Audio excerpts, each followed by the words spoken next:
നമസ്കാരം പ്രിയപ്പെട്ട പ്രേക്ഷകരെ. ഈ വരുന്ന നിയമസഭാ തെരഞ്ഞെടുപ്പ് വലിയ പ്രതീക്ഷയോടുകൂടിയാണ് UDF മുന്നൊരുക്കങ്ങൾ തുടങ്ങിയിട്ടുള്ളത്. ഒരുപക്ഷെ മൂന്ന് മുന്നണികളെ സംബന്ധിച്ചും ഏറ്റവും പ്രാഥമികമായി മുന്നൊരുക്കം നടത്തിയത് മുന്നണി എന്ന് പറയുന്നത് UDF ആണ്. UDFന്റെ തെരഞ്ഞെടുപ്പ് തന്ത്രങ്ങൾ എന്തൊക്കെയാണ് എന്നുള്ളത് വിശദീകരിക്കാൻ കേരള വിഷൻ ന്യൂസിനൊപ്പം KPCCയുടെ മുൻ അധ്യക്ഷൻ, നല്ലൊരു തെരഞ്ഞെടുപ്പ് തന്ത്രജ്ഞൻ കൂടിയായിട്ടുള്ള ശ്രീ K മുരളീധരനുണ്ട്. അദ്ദേഹത്തെ നമുക്ക് സ്വാഗതം ചെയ്യാം. നമസ്കാരം. വലിയ പ്രതീക്ഷയാണ് UDFനെ സംബന്ധിച്ചുള്ളത്. പ്രത്യേകിച്ച് 100+ ആണ്. അതൊരു പക്ഷേ ഒരു അമിത ആത്മവിശ്വാസമായി. അതല്ല, നന്നായി പ്രവർത്തിച്ചാൽ 100-ലേക്ക് എത്തും. അതുകൊണ്ടാണ് ഞങ്ങൾ ക്യാമ്പിൽ ഇക്കാര്യത്തിൽ 100 എന്നൊരു സംഖ്യയിലേക്ക് എത്താൻ കാരണം. നന്നായി പ്രവർത്തിച്ചാൽ 100-ലേക്ക് എത്താം. ഒരു ഭരണം നന്നായി മുന്നോട്ട് കൊണ്ടുപോകണമെങ്കിലും അതിന് തക്കമുള്ള ഭൂരിപക്ഷം ആവശ്യമാണ്. കാരണം മുൻപിൽ നിൽക്കുമ്പോഴെപ്പോഴും ഒരു ടെൻഷനാണ് ഭരിക്കുന്നവർക്ക്. അപ്പോൾ അതുകൊണ്ടാണ് ഒരു 100 സീറ്റ് വർക്ക് ചെയ്താൽ ജയിക്കും. അപ്പം അതിൻ്റെ പ്രാരംഭഘട്ടമായി ഏറ്റവും ഇന്നിപ്പോൾ ഒരു പ്രയാസം എന്ന് പറയുന്നത് SIR ആണ്. പല വോട്ടർമാരെയും പേര് വോട്ടർ പട്ടികയിലില്ല. ഇതിന് പുറമെ 26 ജനുവരി 1-ാം തീയതി 18 വയസ്സ് കഴിഞ്ഞവരെ കൂടെ ഉൾപ്പെടുത്തണം. അപ്പോൾ ഒരു ഹെർക്കൂലിയൻ ടാസ്ക്കാണത്. അതുകൊണ്ടാണ് സീനിയർ നേതാക്കന്മാരെ ജില്ലാ ചുമതല ഏൽപ്പിച്ചത്. അതിപ്പോൾ കഴിഞ്ഞ ലോക്കൽ ബോഡി ഇലക്ഷനിൽ അത് നല്ലൊരു വിജയം കണ്ടതാണല്ലോ. അപ്പോൾ ഇതിൽ ഞങ്ങൾക്ക് തന്നിട്ടുള്ള നിർദ്ദേശം ഈ SIR അനുസരിച്ച് പട്ടിക എത്രയും പെട്ടെന്ന് പൂർത്തീകരിക്കുക. ഫെബ്രുവരിയിൽ പൂർണ്ണ വോട്ടർ പട്ടിക വരുമ്പോൾ ഒരു വോട്ട് പോലും നഷ്ടപ്പെടാൻ പാടില്ല. അതാണ് ഞങ്ങൾ ക്യാമ്പിലെടുത്തിട്ട തീരുമാനം. അതോടൊപ്പം തന്നെ പാർട്ടിയുടെ സമര പരിപാടികൾ, ഇപ്പോൾ ശബരിമല സ്വർണ്ണക്കൊള്ളയ്ക്കെതിരായിട്ടുള്ള സെക്രട്ടേറിയറ്റ് കലക്ട്രേറ്റ് മാർച്ചുകൾ. കാരണം ചില കോൺഗ്രസ് നേതാക്കളുടെ പേരൊക്കെ വന്നപ്പോൾ കോൺഗ്രസ്സുകാരൊക്കെ പേടിച്ചു പോയി എന്നുള്ള ധാരണയുണ്ട്. അത് ശരിയല്ല. ഞങ്ങൾ അത് ഏതറ്റം വരെയും പോകാൻ തയ്യാറാണ്. ഇന്നലെ സുപ്രീം കോടതി ആരോടാണ് ചോദിച്ചത്? ദൈവത്തിനെ പോലും വെറുതെ വിടുന്നില്ലേ എന്ന് പിണറായിയോടാണ് ചോദിച്ചത്. അപ്പോൾ അതുകൊണ്ട് ശബരിമല വിഷയം ശക്തമായി കടകംപള്ളിയുടെ അറസ്റ്റ് വരെ ഞങ്ങൾ മുന്നോട്ട് പോകും. അതുപോലെ തന്നെയാണ് ഈ മഹാത്മാ തൊഴിലുറപ്പ് പദ്ധതി അട്ടിമറിച്ചത്. സിസ്റ്റം മുഴുവൻ മാറി.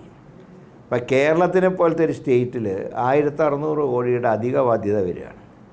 അപ്പോൾ നാളെ ഞങ്ങൾ വരുമ്പോൾ ഈ ബാധ്യത ഏറ്റെടുക്കണം.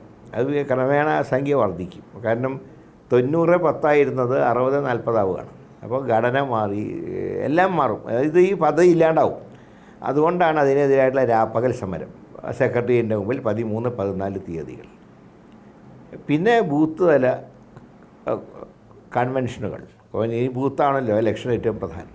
അങ്ങനെയുള്ളൊരു അടുത്ത മാർച്ചിൽ സ്ഥാനാർത്ഥികൾ വരുന്നത് വരെയുള്ള പരിപാടികൾ പ്രഖ്യാപിച്ചു കഴിഞ്ഞു.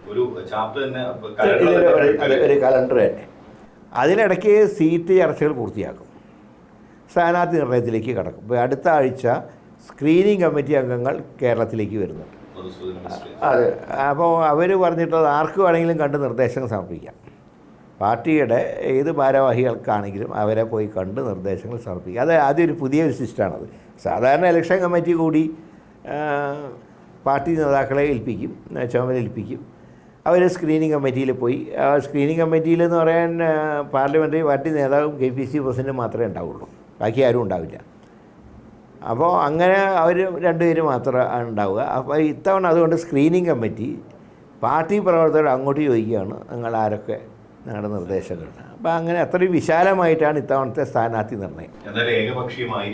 ഒരിക്കലും അങ്ങനെ ഏകപക്ഷീയമായിട്ടുള്ള സ്ഥാനാർത്ഥി നിർണയം ഉണ്ടാവില്ല.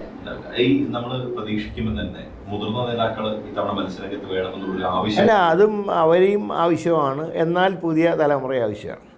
ജനം മൊത്തം പരിശോധിക്കുമ്പോൾ പുതിയ ആളുകൾക്കൊരു പ്രാമുഖ്യം ഉണ്ടാവണം. ഇപ്പോൾ ഞാൻ കഴിഞ്ഞ കോർപ്പറേഷനിലൊക്കെ തിരുവനന്തപുരത്ത് അങ്ങനെയാണല്ലോ. ഇപ്പോൾ ഈ 19 വിജയിക്കാൻ കാരണം ചെറുപ്പക്കാർക്ക് നല്ല അവസരങ്ങൾ കൊടുത്തു. അത് വളരെ മാറ്റം ഉണ്ടായിട്ടുണ്ട്. എന്നാൽ പഴയ ആളുകളും ആവശ്യമാണ്. അതും ഞങ്ങൾ കൺസിഡർ ചെയ്തിട്ടുണ്ട്. ഈ തദ്ദേശ തെരഞ്ഞെടുപ്പിൽ താങ്കളുടെ അടക്കം ഇടപെടലുണ്ട് തിരുവനന്തപുരത്ത്.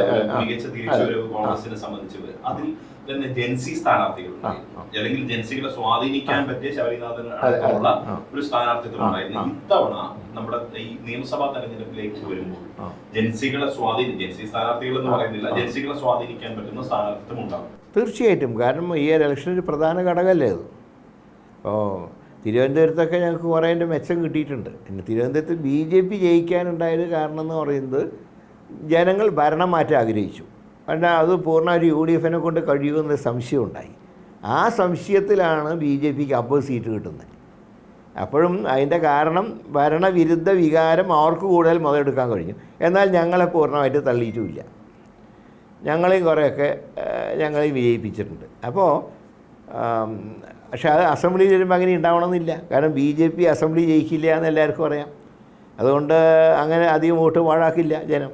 എന്നാൽ ഇത്തവണ പക്ഷേങ്കിൽ നിയമസഭാ തെരഞ്ഞെടുപ്പിൽ പലയിടത്തും ഒരു ത്രികോണ പോരിന് സാധ്യതയില്ല. ത്രികോണ പോരുണ്ടാവും, ബി ജെ പിയുടെ സാന്നിധ്യം ഉണ്ടാവും. പക്ഷേ ഞങ്ങൾ അതുകൊണ്ടൊന്നും ഞങ്ങൾ ക്യാമ്പിൽ തന്നെ ഞങ്ങൾ പറഞ്ഞത് 2 പ്രധാന എതിരാളികളുണ്ട്. ഒന്ന് CPM, 2 BJP. ഇവർ തമ്മിൽ അന്തർധാര ഉണ്ടാവും. ഞാൻ പറഞ്ഞല്ലോ, ഇപ്പോൾ ശിവൻകുട്ടിയുടെ ഏതാണ്ട് സ്ഥാനാർത്ഥിയായി തീരുമാനിച്ചവർ അധികം പ്രവർത്തനവും തുടങ്ങിയിരുന്നു. പക്ഷേ ഇന്നലെ പെട്ടെന്ന് അധികം പറഞ്ഞത് ഞാനില്ല. അത് പറയുകയും നമ്മുടെ സുരേന്ദ്രൻ പറഞ്ഞിട്ടുള്ളത് വട്ടിയൂർക്കാവ് അല്ലാതെ മറ്റൊരിടത്തേക്കും ഞാനില്ല. അപ്പം അദ്ദേഹം 3 തവണയോ മറ്റോ മഞ്ചേശ്വരത്ത് മത്സരിച്ച് ബ്രിമ്മിലെത്തിയ ആളാണ്. അദ്ദേഹം പറയുകയാണ് വട്ടിയൂർക്കാവ് അല്ലാണ്ട് എനിക്ക് മറ്റു സീറ്റ് വേണ്ട. അപ്പോൾ കഴിഞ്ഞ തവണ മാർക്സിസ്റ്റ് പാർട്ടിയുടെ സഹായം കുറേ BJP കിട്ടിയിട്ടുണ്ട്. അത് ഞാൻ പറഞ്ഞത് ഞാൻ വാർഡനുസരിച്ച് തന്നെ പറയാൻ തയ്യാറാണ്. വാർഡിൻ്റെ കണക്കനുസരിച്ച് തന്നെ പറയാം. പക്ഷേ അതേ സമയത്ത് ഇത്തവണ ഈ നഗരം വിട്ടുകൊടുത്തുകൊണ്ടുള്ള അഡ്ജസ്റ്റ്മെൻ്റ് ആണോ പിണറായി എന്ന് ഞങ്ങൾ സംശയിക്കുന്നുണ്ട്. അപ്പോൾ അതൊക്കെ ഞങ്ങൾ കൈകാര്യം ചെയ്യും. ഒക്കെ സംശയമൊന്നുമില്ല. തീർച്ചയായിട്ടും തിരുവനന്തപുരം മേഖലയിലും തിരിച്ചുവരവുണ്ടാവും. അപ്പോൾ ഞാൻ പറയാം, BJPയുടെ അത്ര വലിയൊരു വളർച്ചയാണെങ്കിൽ തിരുവനന്തപുരം ജില്ലാ പഞ്ചായത്തിൽ ഒരു സീറ്റ് വരെ അവർക്ക് കിട്ടിയില്ലല്ലോ. തിരുവനന്തപുരം ജില്ലാ പഞ്ചായത്തിൽ 15 LDFും 13 UDFുമാണ്. ഞങ്ങൾ ഒരു ഓവർ കോൺഫിഡൻസ് കൊണ്ട് 2 വാർഡ് ഞങ്ങളുടെ തോറ്റുപോയി. അല്ലെങ്കിൽ ഞങ്ങൾക്ക് 15 കൃത്യമായിട്ട് കിട്ടും. ഞങ്ങൾ കണക്ക് 15 ആയിരുന്നു. അപ്പോൾ അതുകൊണ്ട് പറ്റിയൊരു പാളിച്ചയാണ്.